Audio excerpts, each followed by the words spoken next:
Hello everybody, a warm and a very special welcome to my YouTube channel. My name is Betha Ondiek and I will be your host for today. As usual, please go ahead and subscribe and do not forget to click that notification button so you can be notified as soon as I post a video in the near future. And without wasting time, let's go ahead and get started with today's video. Today, I'd love to talk about the issue of men and mental health. And I'm sure some of you are already asking, why men? Why not children? Why not women or teenagers or even adolescents? But here is why. For years, and I would probably say for generations after generations, we as a community have made such a great progress when it comes to addressing the issue of mental health.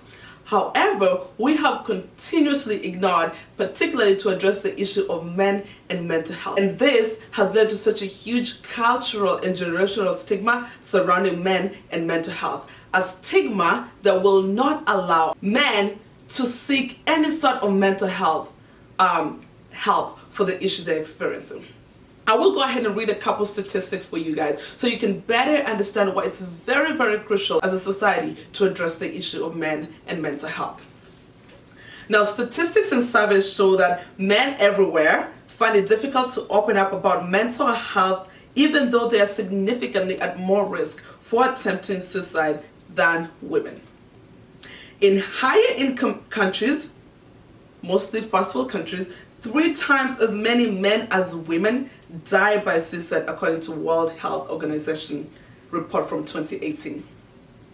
The American Foundation for Suicide Prevention also cites 2018 data, noting that in that year alone, men died by suicide 3.56 times. That's high. More often than women in the United States of America. Now, despite all these staggering results, the National Institute of Mental Health reports that men are less likely than women to have received formal mental health support in the past year. Now, put in mind that suicide is one of the top 5 leading causes of death for male between the age of 10 and 34. So why? Why would a population that's so vulnerable, that's at higher risk, especially in comparison to women, not seek help? Why? Why won't men seek help even though they're struggling with some serious mental health issues?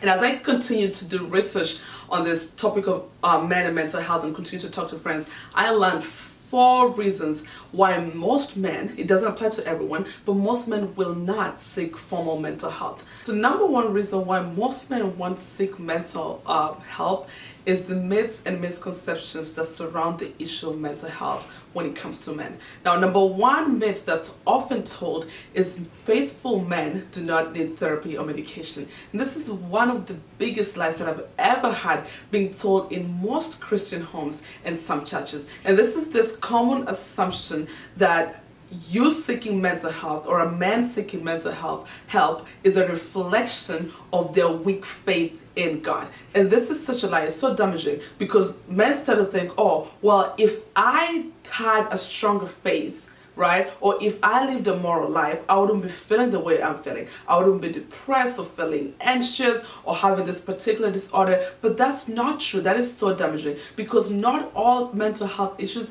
are caused by spirituality, right? Some of these mental health issues are caused by early childhood trauma, sex addiction, abuse, substance abuse. I mean, there's plethora of issues that do cause mental health problems. I am a believer, I am a Christian, and so I do understand the power of prayer and anointing. But also as an upcoming therapist, I do understand the role of therapy and medication and how putting all these 2 together can be so beneficial in helping not only men, but helping control and prevent the issue of mental health that's very prone in our current society. The second damaging myth that I've had being told around is real men do not have emotion. And even that myth doesn't sit so well with me. So let me go ahead and rephrase it. Real men acknowledge and understand that they do have emotions and actually do allow themselves to experience that emotion. Men, it's okay for you to have emotions. We are emotional beings. We experience sadness and we experience happiness and we experience all this a bunch of emotions, and that's okay. So it's okay for you to be vulnerable. It's okay for you to cry. And as a society, we need to normalize Men being emotional, allowing people to understand their emotions and where they are emotionally. Number 3 myth that I've had been told is very common is real men do not need help. And this is such a lie again, like I said before. So let me go ahead and rephrase it. Real men acknowledge and recognize that they are not self-sufficient and there are points in their lives that they may need help from someone, regardless of who that is. And so we need to start normalizing things. We need to stop using these myths and misconceptions that's been used for generations after generations, because they are so damaging and they continuously stop so many men, especially younger ones and even older ones, from seeking formal mental health help, especially when it's needed. Number 2 is the societal expectation and traditional gender roles.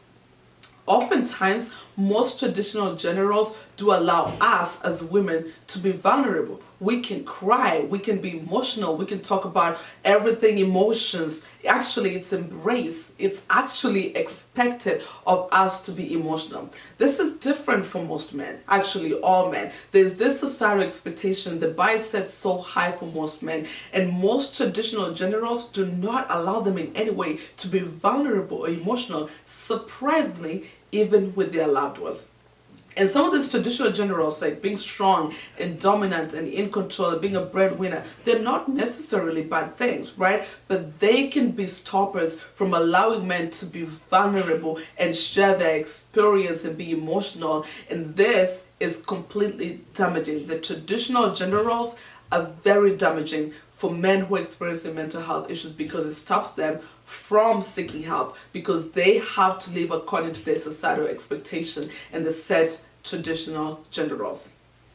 Number 3 is most men, in comparison to women, would rather use harmful coping skills. What am I talking about? Most men would rather engage or choose to engage in harmful coping skills such as drugs and alcohol and even sex.